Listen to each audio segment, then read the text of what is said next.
بسم الله الرحمن الرحيم. السلام عليكم ورحمة الله وبركاته. إن الحمد لله نحمده ونستعينه ونستغفره ونعوذ بالله من شرور أنفسنا ومن سيئات أعمالنا. من يهده الله فلا مضل له ومن يضلل فلا هادي له. أشهد أن لا إله إلا الله وأشهد أن محمدا عبده ورسوله لا نبي ولا رسول بعده.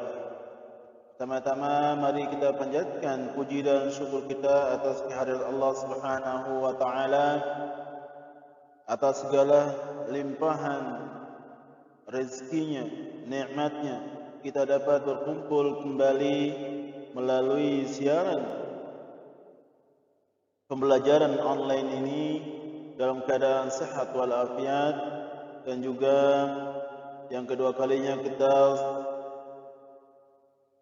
memberi salawat atas junjungan Nabi besar kita Nabi Muhammad sallallahu alaihi wasallam beserta keluarganya, sahabatnya, dan orang-orang yang senantiasa mengikuti jejak langkah beliau sampai hari akhir nanti. Amin amin ya rabbal alamin. Anak-anakku sekalian, di pertemuan kali ini insyaallah kita akan masuk ke pelajaran 3 dan pelajaran 4. Adapun di pelajaran 3 di pendidikan agama Islam, yaitu hafalan surat Al-A'la, silakan kalian menghafal surat Al-A'la tersebut, kemudian nanti disetorkan ke Bapak. Ya, silakan pelajaran ketiga ini silakan dihafalkan surat Al-A'la, disetorkan ke Bapak nanti. Kemudian di pelajaran yang keempat kita masuk ke hukum-hukum dalam ilmu tajwid. Ya, pelajaran keempat, hukum-hukum dalam ilmu tajwid. Silakan dibuka pada bukunya halaman 17. Insyaallah pelajaran ini atau di video ini sama persis seperti apa yang ada di buku. Silakan disimak dan diikuti dengan baik. Nun mati dan tanwin. Hukum nun mati atau nun sukun atau tanwin bila bertemu dengan huruf hijaiyah. Huruf hijaiyah itu adalah alif, ba, ta, ta, jim, ha, kha, dal, dal, ra, zai, sin, shin, sad, dad, ta, za, ain, ghain, fa, qaf, kaf, lam, mim, nun, waw, ha, hamzah, dan ya. Ada 4 macam. Ya, hukum nun mati dan tanwin itu ada 4 macam. Yang pertama adalah izhar, dan yang kedua adalah idgham. Kemudian yang ketiga adalah ikhfa, dan yang keempat adalah iqlab. Ya.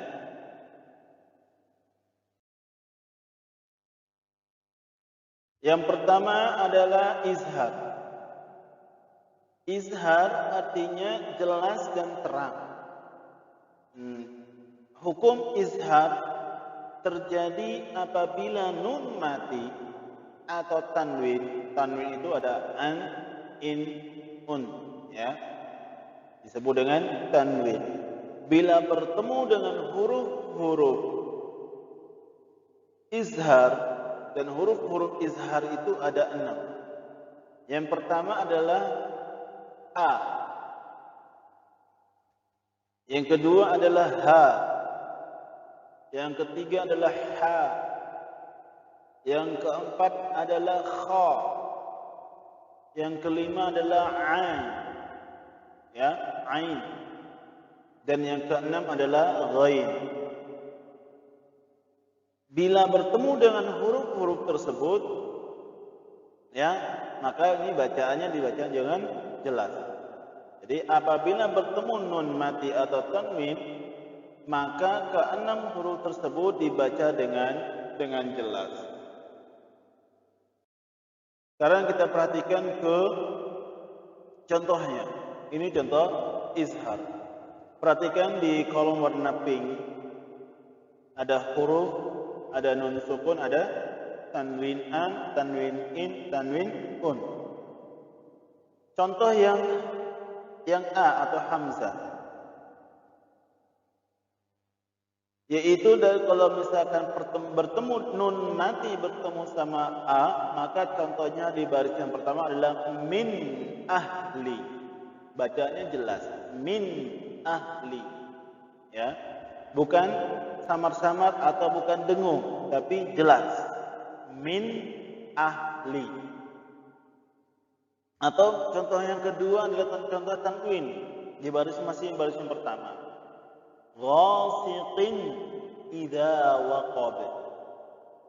Ghasiqin idza waqab. Perhatikan di tulisan warna birunya. Tanwin kasrah bertemu sama a. Atau di nun sukunnya, nun sukun atau nun mati bertemu huruf a, ya, atau bertemu huruf alif. Ya, perhatikan di tanda tulisan berwarna biru. Atau contoh yang kedua, nun mati bertemu ha, yanha, yanha, ya, jelas, yanha. Atau contoh tanwinnya, salamun hiya, jelas, ya, bacaannya jelas, salamun hiya. Berikut yang ha, kha, ain, ghain sama, bacaannya adalah jelas. Oke, selanjutnya kita masuk ke idgham. Ya, semoga yang izhar tadi semoga bisa dipahami, semoga cepat dipahami, karena cara bacanya cukup jelas, ya, terang, jelas. Ya, selanjutnya kita masuk ke idgham. Idgham artinya memasukkan atau memadukan. Dalam ilmu tajwid, idgham artinya nun mati atau tanwin an, tanwin in, tanwin un kepada huruf-huruf, ya, kepada huruf-huruf sebagai berikut: mim, nun, waw, ya, lam, dan ra. Ya, mim, nun, waw, ya, lam, dan ra. Ya, adapun cara membacanya ada dua macam. Yang pertama dibaca dengan dengung atau disebut dengan idgham bi gunnah, hurufnya mim, nun, waw, dan ya. Ya, jadi kan ada 6 huruf. Ya, idgham itu ada 6 huruf. Ya, adapun cara membacanya dibagi menjadi dua. Yang pertama dengan cara membaca digunnahkan atau didengungkan. Sedangkan yang kedua yaitu tanpa didengungkan atau bila gunnah, tidak didengungkan, yaitu hurufnya lam dan ra. Sekali lagi, idgham hurufnya ada 6. Nanti jika ada pertanyaan, ada berapa huruf idgham, maka antum sekalian menyebutkan huruf idgham ada 6. Ya atau mim, nun, waw, ya, lam, dan ra. Adapun cara membacanya itu dibagi menjadi 2. Adapun idgham bi gunnah atau cara membaca dengan dengung, itu hurufnya ada 4. Yang tadi 6 kita ambil 4. Itu apa? Mim, nun, waw, dan ya.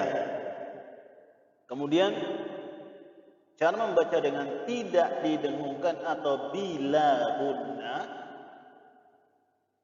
hurufnya ada 2, yaitu lam dan ra. Ya, ini tidak didengungkan. Nanti kita contohkan. Oke. Contoh beguna. Beguna tadi apa artinya? Ya, artinya adalah dengungkan atau didengungkan. Ya, idgham beguna yaitu idgham cara bacanya dengan didengungkan. Contoh. Sini huruf nun mati. Ketika bertemu sama ya, ada nun mati bertemu sama huruf ya. Cara membacanya adalah didengungkan. Contoh, may ya'mal, may ya'mal, may ya'mal. Ya, nunnya lebur masuk ke dalam huruf ya. May ya'mal. Atau di contoh tanwin, masghabati yatima, masghabati yatima. Atau contoh nun bertemu nun, min ni'mah, min ni'mah.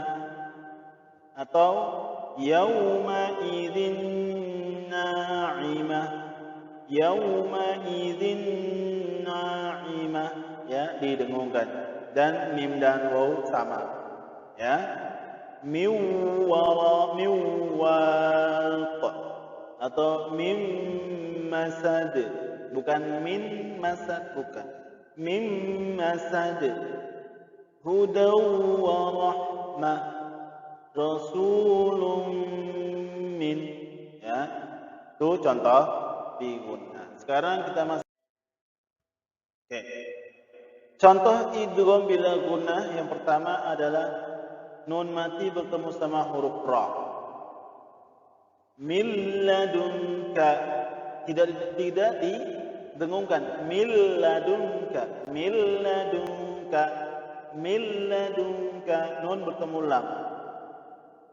Kemudian nun bertemu ra, ar-ra'ahu, ar-ra'ahu. Langsung tidak didengungkan. Allah, nah tidak. Tapi apa? Ar-ra'ahu, ar-ra'ahu. Atau wailul likul, wailul likul 'ishatir radiyah. Ya, 'ishatir radiyah. Langsung masuk ke huruf berikutnya.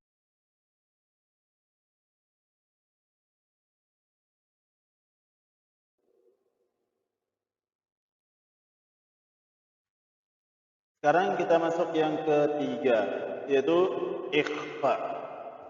Ikhfa artinya menyembunyikan atau menyamarkan. Dalam ilmu tajwid, ikhfa ya, yaitu apabila nun mati bertemu atau nun mati atau tanwin bertemu dengan huruf-huruf ikhfa, maka cara membacanya adalah disamarkan. Ya, huruf ikhfa itu ada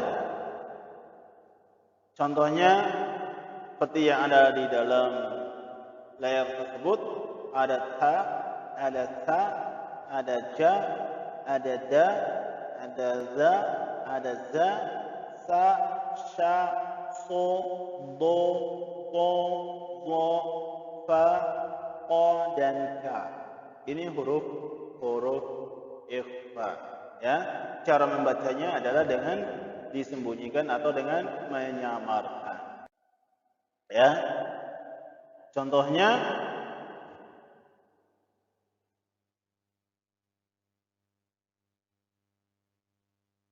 ya, Bapak hanya membacakan dua contoh saja ya, huruf ta sama ta. Lebihnya silakan dipraktekkan di rumah kalian. Oke. Contoh nun mati bertemu huruf ta. Innama anta, anta. disamar.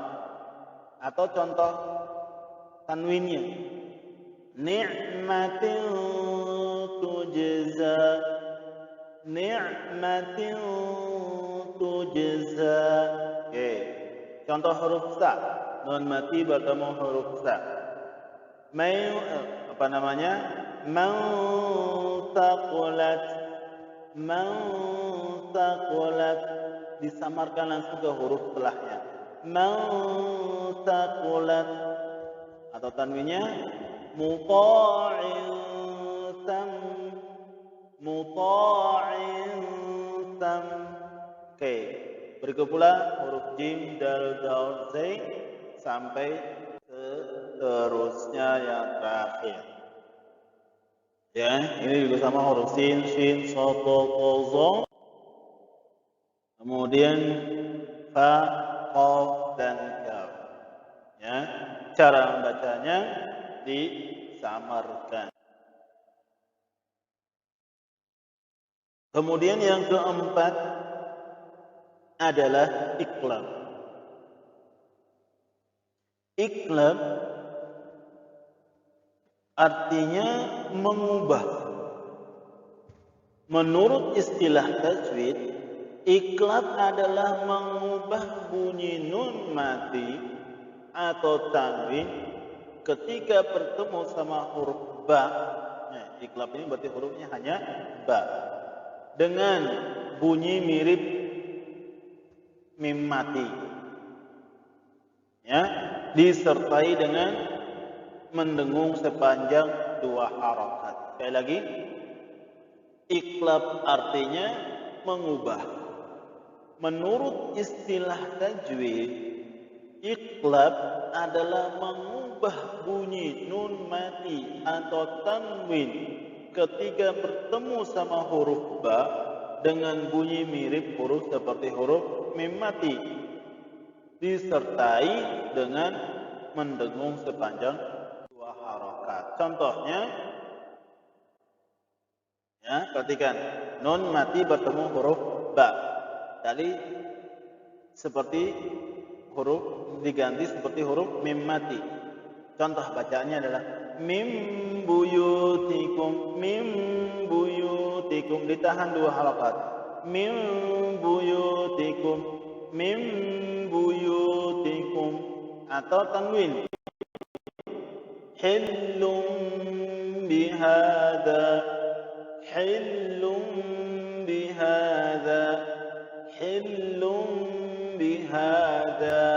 Nah, ini contoh iqlab. Kemudian tambah satu lagi adalah qalqalah. Qalqalah artinya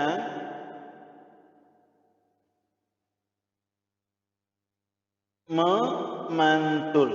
Qalqalah artinya adalah memantul. Qalqalah dibagi menjadi 2 macam. Yang pertama adalah qalqalah sughra atau qalqalah kecil. Kemudian yang kedua adalah qalqalah kubra atau qalqalah besar. Huruf qalqalah ada 5. Ada qaf, ta, ba, jim, dal. Ya. Atau bisa kita singkat dengan ba, ju, di, to, o. Ya. Kalau kita balikin ya, ba, ju, di, to, o. Hurufnya ada 5. Ketika kalian bertemu dengan huruf ini, ya, maka diusahakan untuk qalqalah atau dipantulkan. Qalqalah sughra adalah qalqalah yang terjadi apabila salah satu huruf qalqalah berharakat sukun atau mati di tengah-tengah kata. Ingat, di tengah-tengah kata. Cara membacanya ialah dengan memantulkan suatu huruf atau suara huruf tersebut secara ringan dan lemah.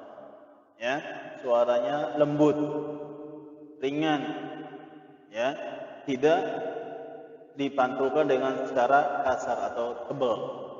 Contohnya adalah, lihat,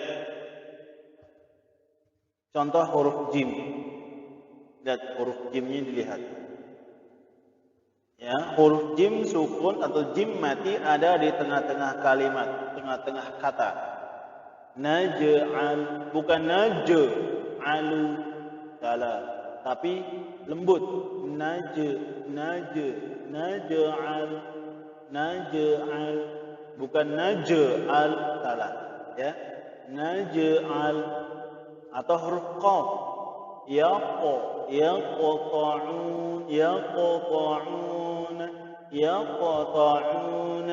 huruf ta.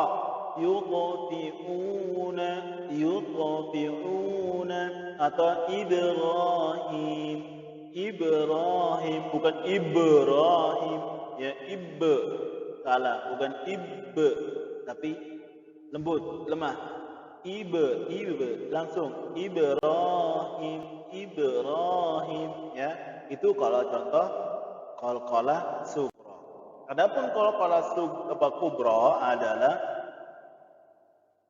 qalqalah yang terjadi apabila salah satu huruf qalqalah berada di akhir kata dan dibaca sukun karena waqaf berhenti di akhir kata.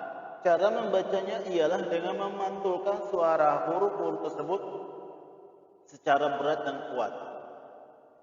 Ya. Secara berat dan kuat, artinya suaranya kasar. Contohnya adalah huruf dal, contoh. Ma yurid,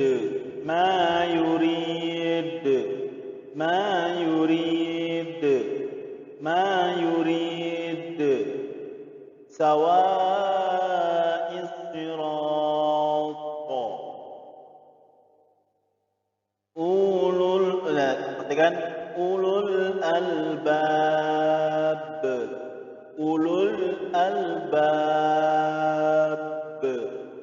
min alaq. Nah, itu contoh yang tebal, ya. Contoh hurufnya kasar, pantulnya itu terasa banget, ya. Kalau contoh huruf yang tipis atau sughra, kalau sughra, ya, itu sangat tipis, lembut, ya, lemah, ya. Oke, itu saja pertemuan kali ini. Ya, semoga di pertemuan kali ini kita dapat belajar ilmu tajwid ini adalah salah satu ilmu yang wajib kita pelajari. Kenapa? Ini akan memperbaiki bacaan-bacaan kita di dalam Al-Quran.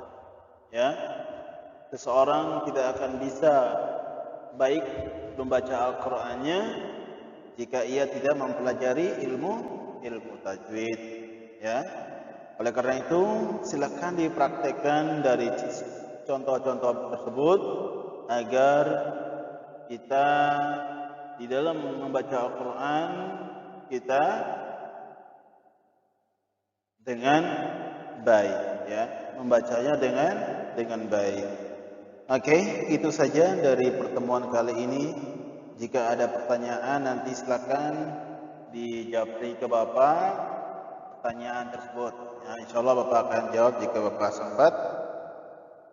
Kemudian untuk latihannya evaluasi halaman 21, 22 silakan dikerjakan. 21 dan 22 silakan dikerjakan dan segera dikumpulkan. Dan bagi yang belum menyelesaikan evaluasi 2, evaluasi 1, silakan dikerjakan dan dikumpulkan segera supaya nanti tidak berkumpul terlalu lama dan tidak terlalu banyak tugas-tugas yang harus dikerjakan pada hari tersebut. Ya, silakan jika ada tugas hari ini silakan diselesaikan hari ini juga dan segera dikumpulkan. Kemudian catatan terakhir, insya Allah pekan depan di pelajaran PAI-nya kita ulangan harian. Adapun ulangan hariannya insya Allah dari pelajaran pertama sampai pelajaran terakhir yang kita bahas ini, yaitu di pelajaran 4. Baik, dari Bapak cukup sekian. Dan terima kasih. Semangat terus. Kita tutup dengan baca doa kafaratul majlis. Subhanakallahumma wa bihamdik asyhadu an la ilaha illa anta astaghfiruka wa atubu ilaik. Assalamualaikum warahmatullahi wabarakatuh.